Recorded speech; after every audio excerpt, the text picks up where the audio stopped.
Το θερμόμετρο ανεβαίνει και οι περισσότεροι οδηγοί, αν όχι όλοι, αμέσως μόλις βάλουν μπρος τη μηχανή ενεργοποιούν και το RCONDITION, AC. Και όμως κάθε φορά που το κάνουμε αυτό βάζουμε την υγεία μας σε κίνδυνο. Αυτό συμβαίνει επειδή όταν αφήνουμε το αυτοκίνητό μας παρκαρισμένο στον ήλιο, πάντα κλείνουμε τα παράθυρα. Αλλά ακόμα και όταν αφήνουμε το αυτοκίνητο στην σκιά, μπορεί να συσσωρευτούν μέσα σε αυτό 400-800 mg βενζολίου.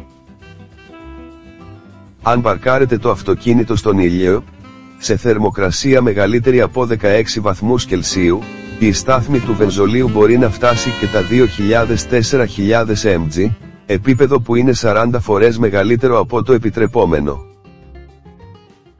Όταν μπαίνετε σε ένα αυτοκίνητο που είχε κλειστά τα παράθυρα, εισπνέετε το βενζόλιο, μη γνωρίζοντας ότι η τοξίνη αυτή επηρεάζει τα νεφρά, το σηκώτη και τον ιστό των οστών.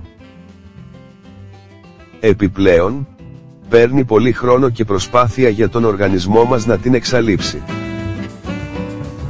Τα αυτοκίνητα αναγράφουν στα εγχειρίδια χρήσης τους, ότι θα πρέπει να ανοίξουμε τα παράθυρα του αυτοκινήτου για λίγο πριν από την ενεργοποίηση του AC, αλλά δεν εξηγούν γιατί, εκτός από το ότι είναι καλό για την απόδοση του.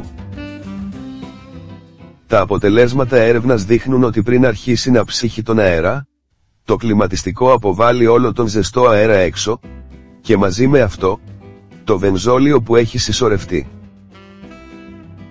Ως εκ τούτου, όταν κάθεστε στο αυτοκίνητό σας, ακόμα και αν δεν παρατηρήσετε κάποια μυρωδιά καμένου πλαστικού, ανοίξτε τα παράθυρα για λίγα λεπτά και στη συνέχεια ενεργοποιήστε το AC.